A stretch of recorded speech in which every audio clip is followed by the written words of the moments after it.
Hi guys and welcome to my match review of the FA Cup first round game between Port Vale and Sunderland, of course. Now, going into the game, we did go almost entirely unchanged from the previous game. I think it was just the one change, which I really appreciated from Jack Ross. You know, I'm not a massive fan of the whole weakened sides, which a lot of the so-called bigger teams, they do a lot. I can understand, you know, they try and get a few players who don't get much game time, they try and give them some a bit of game time and, you know, some minutes on the pitch and stuff like that. But I really appreciated that Jack Ross is taking the cup seriously. It gives us the opportunity to keep our momentum going and stuff like that. And at the end of the day, you know, football, you're judged by the amount of trophies you win, the amount of silverware you get. So what's the point in lessening your chances of getting that silverware by putting out a weakened side? So that's something I've never fully understood by the decision to, you know, put out weakened teams. But anyway, that's by the by, going off topic a little bit there. So Sunderland did win by 2-1 now. So for the first half an hour of the game, we absolutely dominated. We looked absolutely fantastic. Every area of the field we completely controlled, particularly midfield. I thought we looked fantastic with Honeyman and McGeoch in there. McGeoch in particular looked really, really good, I think, for the first half an hour anyway, because then the game changed, which I will get onto.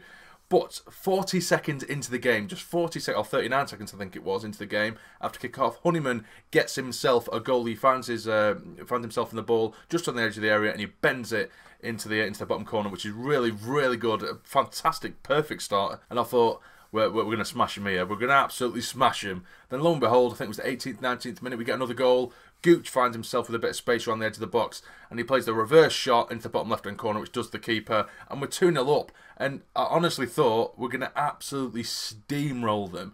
But as I said, we continue to control the game, still playing really well, still playing some really nice, slick football, one-touch football all around the pitch. We look very, very positive, so comfortable on the ball. And then the Port Vale manager, forgive me, I don't know his name, I'm not too familiar with Port Vale in general. He had maybe a little bit of a masterstroke, bit of a genius with his substitution. He brought a very early sub on, the number 8. Forgive me, I forget his name again. But basically what he did, he brought on an extra midfielder, chucked another midfielder in to sort of seal the holes and plug the gaps that were in midfield before, because McGeoch and Honeyman were running the show for the opening half an hour, and then you had the likes of Gooch, McGeady and Maguire. They were interchanging across that sort of front three behind Sinclair really, really well, and we were doing them all kinds of danger, but they plugged the gap with that extra midfielder in there, and that completely turned the game on its head.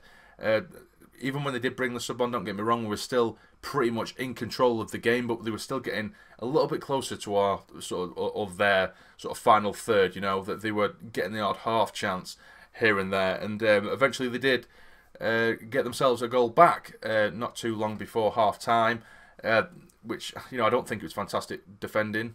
There was plenty of defenders there. It was a bit of a scramble around the edge of our box. They managed to get it into their player, who I think was Pope, who I think was probably their only real danger or threat throughout the game. Really close control. He had Sunderland players surrounding him, but no one really committing themselves to a tackle, and he manages to bury it, and it was a very good finish, to be fair to him. So, you know, I think, was it a lack of respect? I don't know. I'm not going to think too much into it, because it was a very decent finish. But we went into half time at 2-1. So the second half comes out. We all come out, and Port Vale absolutely come out flying. For the opening 5 minutes, 10 minutes, we didn't get a sniff. We didn't touch the ball whatsoever, and then it just become a very end-to-end game. When it gets to about, I think it was about 70-odd minutes, we did bring Max Power on, which calmed things down a lot. I think I could see after about the hour mark the Port Vale players, they were starting to tire. They looked quite fatigued, and they were lacking a little bit, and they were easing off the pressure that tiny bit. But they did have a couple of chances, a couple of very good chances, if that. One of which, again, it was a scramble in our box, and it was only a miracle that somehow we got cleared away. I think McLaughlin got the original block to the shot. He stopped the ball really well. It was bobbling around the box, and how on earth a Port Vale player didn't put it away, I do not know. They also had a penalty shout, which to me I think was a stonewall penalty, to be honest with you. Baldwin throws himself with a sliding challenge at the Port Vale attacker. He goes to ground. You can see on the replay that he did kind of play for the penalty, but it was a penalty in my opinion, and it was waved away and wasn't given. So, you know, a little bit of bit bad luck there for Port Vale, but that you know that the referee wasn't having a great game, in my opinion. Anyway, there was a few times where Gooch was thrown to the ground, he was wrestled off the ball, and the referee didn't give a thing. So you know, swings and roundabouts maybe, but yeah, I think they were a little bit hard done by. So like I said, the first sort of opening half an hour, we looked absolutely incredible. It was almost reminiscent of the performance we had against Scunthorpe when we beat them 3-0 earlier in the season with the passing and what have you, the quick 1-2s. But I think it was just when they plugged the gap in midfield that really turned the game on its head. And yeah, so that was pretty much it. They battled and they battled and they battled Port Vale, and but unfortunately for them, we we still managed to hold on to the win. It was 2-1. And I think it was good to see how we adjusted to those or to the big change that happened in the half an hour mark when they did throw in the extra midfielder, because we went from just calmly keeping hold of the ball and then, you know, being patient and waiting for gaps to open up for us to get opportunities, and then out of nowhere, you know, the play comes on, the extra midfielder comes on, and bang, you're in a battle with them right in your face, whereas before they were letting us keep hold of the ball, which is we haven't had for a long time. A lot of games in recent weeks or last month or two, you know, players are getting right in our faces, teams are getting right in our faces, they're hitting us hard, and we're battling and grinding out results, whereas for the opening half an hour in this game, they were almost sitting back a little bit, they were giving us so much room in midfield, and we were eating it up, and we're absolutely loving it, and it's probably something I didn't really expect, but then, like I say, the midfielder come on, and we had to change our mentality completely. It was back to battling, and luckily we managed to scrape through with a win, which is something that we are doing at the minute, which is a fantastic trait and mentality to have when you are, or when you do have your backs against the wall, which wasn't necessarily the case, but they were battling a lot more than they were, you know, in the opening half an hour, and we still managed to grind out a win, which is really, really good, and I'm pleased for the lads. Fantastic, we're through to the next round of the FA Cup.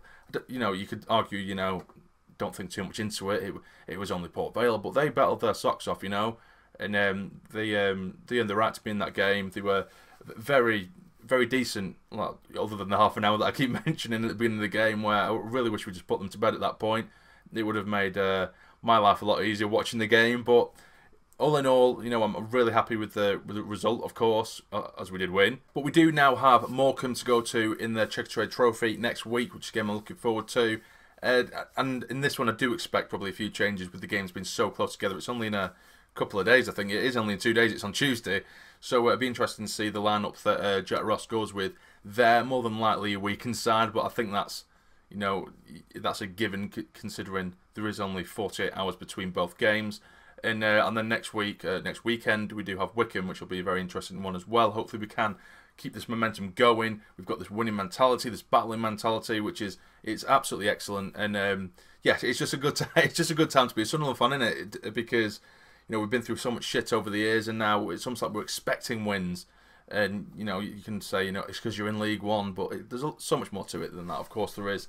But yeah, it's just a good time to be a Sunderland fan. It's an exciting time to be a Sunderland fan. And I look forward to the next game, as I am now. You know, the last few years I've been dreading the weekend or match days, but now I'm really enjoying it, regardless of who we're playing. I feel like we have a chance.